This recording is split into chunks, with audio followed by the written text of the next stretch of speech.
नमस्कार, मैं हूं राज और आप देख रहे हैं प्योर पॉलिटिक्स। बांग्लादेश से जो खबरें आ रही हैं वो ये बता रही हैं कि ये जो मोहम्मद यूनुस है वो बिल्कुल शेख हसीना के पीछे हाथ धो करके पड़ा हुआ है और उसके दबाव में वहां की जो जुडिशरी है वो लगातार शेख हसीना के खिलाफ फैसले सुना रही है।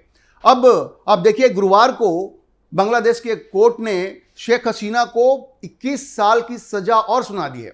वो 3 करप्शन के केस में शेख हसीना को 21 साल की सजा सुनाई गई है और उनके ऊपर आरोप यह है कि वो जमीन के घोटाले का एक आरोप है, एक गवर्नमेंट हाउसिंग प्रोजेक्ट का, और उसमें उनको 21 साल की 3 केसेज हैं, तीनों को मिलाकर के 21 साल की सजा सुनाई गई है। अब आप सोचिए, एक तरफ उनको सजाए मौत दी गई है, जो वहाँ के छात्र जो सड़कों पे आ गए थे और उनको रोकने के लिए, उनको टैकल करने के लिए वहाँ की आर्मी ने, वहाँ के लॉ एनफोर्समेंट एजेंसीज ने जो एक्शन लिया था उसके लिए शेख हसीना को जिम्मेवार ठहराया गया और उसको मौत की सजा तो उनको दे ही दी गई है। लेकिन उसके बाद भी मोहम्मद यूनुस को संतोष नहीं मिला है।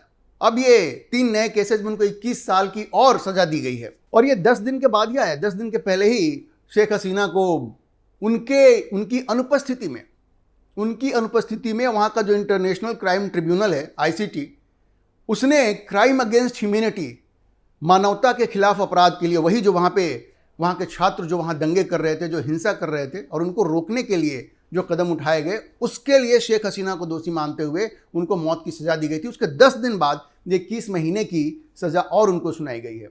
अब शेख हसीना तो जैसा कहती हैं कि सब बिल्कुल पॉलिटिकली मोटिवेटेड है और देखने में भी लग रहा है ये बिल्कुल पॉलिटिकली मोटिवेटेड है। अब देखिए, शेख हसीना तो इस वक्त भारत में है और नरेंद्र मोदी ने बड़ा स्पष्ट संकेत दे दिया है कि भाई शेख हसीना भारत के मित्र हैं और नरेंद्र मोदी शेख हसीना को कोई नुकसान पहुंचने नहीं देंगे।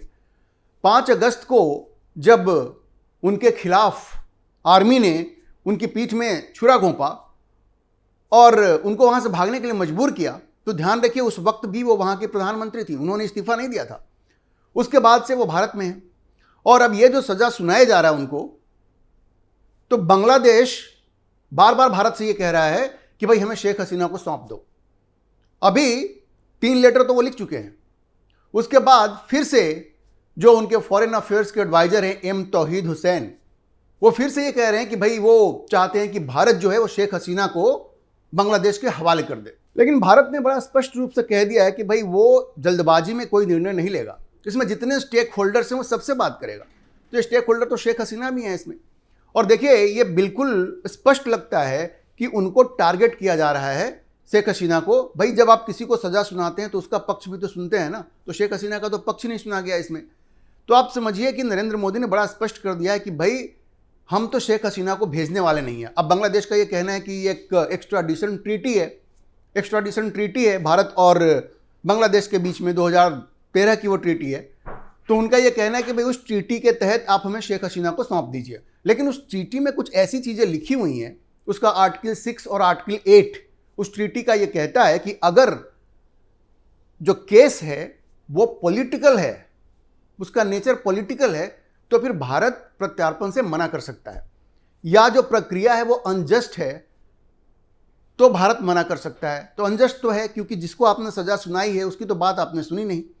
तो उसी ट्रीटी में जिस संधि की बात बांग्लादेश करता है कि उस संधि के तहत भारत को शेख हसीना को बांग्लादेश को सौंप देना चाहिए, उसी संधि में ऐसे प्रोविजन हैं जो भारत को ये अधिकार देते हैं कि भारत शेख हसीना को ना सौंपे। और भारत ने बड़ा स्पष्ट कर दिया कि भाई ये पॉलिटिकल केस है और हम इसमें शेख हसीना को सौंपने नहीं जा रहे हैं। अच्छा, इस बीच एक ऐसी खबर आई है जो ये बताती है कि ये जो मोहम्मद यूनुस है, जो अमेरिकी पिट्ठू है और अमेरिका के इशारे पे इसने जा करके बांग्लादेश में सत्ता कब्जा लिया है, वो दरअसल एक ऐसा व्यक्ति है जिसके संबंध दुनिया के बड़े आतंकवादियों से रहे हैं। जी, ऐसी खबरें आ रही हैं। ब्लिट्ज में एक रिपोर्ट पब्लिश हुई है, इन्वेस्टिगेटिव रिपोर्ट पब्लिश हुई है, एक बांग्लादेश वीकली है। उस रिपोर्ट में यह कहा गया है कि ये जो मोहम्मद यूनुस है, जिनको नोबेल पुरस्कार मिला था, और उनका जो ये ग्रामीण नेटवर्क है, ग्लोबल ग्रामीण नेटवर्क, उसके जो कनेक्शंस हैं वो पश्चिमी इंटेलिजेंस एजेंसीज के साथ हैं, और जो फाइनेंसर्स हैं ओसामा बिन लादेन के, और जो अल कायदा नेटवर्क है उन सबों के साथ इनके संबंध हैं। आप समझ रहे हैं? मतलब मोहम्मद यूनुस के संबंध ओसामा बिन लादेन तक हैं, ऐसा इस रिपोर्ट में दावा किया गया है। तो आप समझिए कितना खतरनाक व्यक्ति है ये, आतंकी माइंडसेट का व्यक्ति है। और ये साफ दिखता है कि जिस तरह से उसने शेख हसीना को टारगेट किया है, शेख हसीना को लगातार सजा सुनवा रहा है, वो सजाए मौत तो खैर दिलवा ही दिया है उसने। इस व्यक्ति की मानसिकता आतंकियों वाली है, ये इस रिपोर्ट में बड़े स्पष्ट रूप से कहा गया। ब्लिट्ज की रिपोर्ट है जो ये कहता है कि इसके संबंध ओसामा बिन लादेन और अल कायदा नेटवर्क से रहे हैं। अब ये जो ब्लिट्ज के एडिटर हैं सलाउद्दीन शोएब चौधरी, वो कहते हैं कि भाई इसकी एक जांच होनी चाहिए, इसमें एक इंक्वायरी होनी चाहिए कि जो मोहम्मद यूनुस के ये जो ट्रांसनेशनल अलग अलग देशों में इनकी जो फाइनेंशियल पार्टनरशिप है उसकी हकीकत क्या है, इसकी जांच होनी चाहिए। उनका कहना है कि भाई मोहम्मद यूनुस को लंबे समय तक एक माइक्रो फाइनेंस का एक्सपर्ट और पायनियर होने की बात कही जाती रही है, उनको क्रेडिट मिलता रहा है, उनको कहा गया कि भाई ये गरीबों के मसीहा हैं। लेकिन अगर गौर से देखा जाए तो इनके जो फाइनेंशियल जो डीलिंग्स हैं वो बहुत चौंकाने वाली हैं। और इनके संबंध ओसामा बिन लादेन और अल कायदा नेटवर्क से हैं, ये प्रमाण के साथ उन्होंने ब्लिट्ज में लिखा है और उन्होंने इसकी जांच की मांग की है। अच्छा देखिए, ये रिपोर्ट ये कहती है कि मार्च 2003 में वॉल स्ट्रीट जर्नल ने एक लिस्ट पब्लिश की थी अल कायदा के डोनर्स की, जो कि CIA के इंफॉर्मेशन पे बेस्ड थी। और उसमें एक मोहम्मद अब्दुल लतीफ़ जमील की चर्चा थी, जो एक सऊदी बिजनेसमैन है और ग्रामीण जमील माइक्रो फाइनेंस का ये मेंबर रहा है, ग्रामीण बैंक का और जमील माइक्रो फाइनेंस का ये मेंबर रहा। इसके संबंध, और ग्रामीण बैंक तो मोहम्मद यूनुस का था, वही उसके कर्ता धर्ता थे।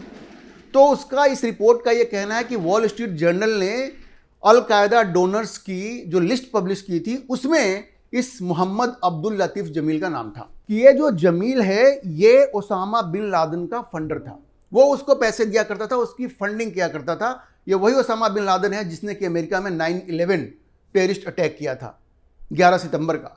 और जो ऑनलाइन कॉर्पोरेट रिकॉर्ड है वो बताता है कि जो ग्रामीण जमील एक सोशल बिजनेस इस्टेब्लिश किया गया था 2007 में, जो कि एक ज्वाइंट वेंचर था ग्रामीण फाउंडेशन और ग्रोवेल लिमिटेड, जो कि अब्दुल लतीफ़ जमील ग्रुप का एक सब्सिडियरी था और ग्रामीण फाउंडेशन तो मोहम्मद यूनुस का था। मतलब ये जमील जो है वो मोहम्मद यूनुस का बहुत ही क्लोज पार्टनर था और वो ओसामा बिन लादेन का फंडर था।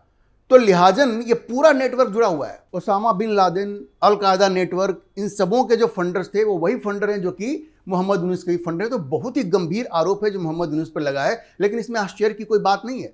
मोहम्मद यूनुस जिस तरह से सामने आते हैं, जिस तरह से आजकल उनकी जो हरकतें हैं, उससे बड़ा स्पष्ट है कि ये तो बड़ा शातिर आदमी है। अच्छा, इस जमील फैमिली में एक और यूसुफ जमील भी हैं, जिनके बारे में ये कहा जा रहा है कि वो लंदन के कैसिनो सर्किल्स में बड़े नोटोरियस थे 1980 में। और अगर डेली मेल की माने तो वो एक प्ले बॉय के रूप में जाने जाते थे और बाद में बच्चों की जो एब्डक्शन होता था, बच्चों को उठा लेना, चाइल्ड एब्डक्शन केस में भी उनका नाम आया था। और इतना ही नहीं, जेफरी एप्स्टीन का जो सेक्स स्कैंडल है और जेफरी एप्स्टीन का जो ब्लैक बुक था उसमें भी उसका नाम था। मतलब सोचिए जमील फैमिली कितनी खतरनाक है। तो ये बड़ा स्पष्ट है कि मोहम्मद यूनुस के संबंध इतने खतरनाक लोगों से रहे हैं। ओसामा बिन लादेन की फंडिंग का जो पूरा नेटवर्क है उससे मोहम्मद यूनुस के संबंध रहे हैं। और अब ये जो आरोप आए हैं बड़े गंभीर हैं, इनकी जांच होनी चाहिए। और जहां तक शेख हसीना के एक्स्ट्राडिशन की बात है, प्रत्यर्पण की बात है, भारत ने बड़ा स्पष्ट कह दिया है कि भाई वो शेख हसीना को प्रत्यर्पित नहीं करेगा, क्योंकि उनके खिलाफ दुर्भावना से काम हो रहा है और ये प्योरली एक पॉलिटिकल केस है। नरेंद्र मोदी ने बड़ा स्पष्ट संकेत दे दिया है कि शेख हसीना भारत के मित्र हैं और नरेंद्र मोदी उनकी हिफाजत जरूर करेंगे। और भारत के विदेश मंत्रालय ने बड़े स्पष्ट संकेत दे दिए हैं कि भाई जब तक वो शेख हसीना से भी बात नहीं करेंगे, जितने भी स्टेक होल्डर्स हैं, भाई आपने एक वहां पे इस तरह का ट्रायल रखा जिसमें कि शेख हसीना की बात ही नहीं सुनी गई, आपने उनकी बात ही नहीं सुनी, उनका पक्ष ही नहीं सुना और आपने उनको सजा सुना दी। पहले उनको सजाए मौत दी आपने और अब जाकर के 21 महीने की और भी सजा दे दी है। मतलब आप क्या चाहते हैं? कोई भी सरकार होगी, अगर उसके घर में दंगा होगा तो वो तो भाई उसको रोकने का प्रयास करेगी ना। आप उसके लिए उसको मौत की सजा दे देंगे, ये तो बिल्कुल ही उचित नहीं है। तो भारत के विदेश मंत्रालय ने भी स्पष्ट रूप से ये कह दिया है। तो आप ये मान के चलिए कि शेख हसीना का प्रत्यर्पण भारत बिल्कुल नहीं करेगा, इसकी कोई संभावना नहीं है। अभी के लिए इतना ही। इस विषय पर आप क्या सोचते हैं अपनी राय कमेंट बॉक्स में जरूर लिखें और अगर आपको वीडियो पसंद आया हो तो आप इसे लाइक करें, शेयर करें और हमारे चैनल को सब्सक्राइब जरूर करें।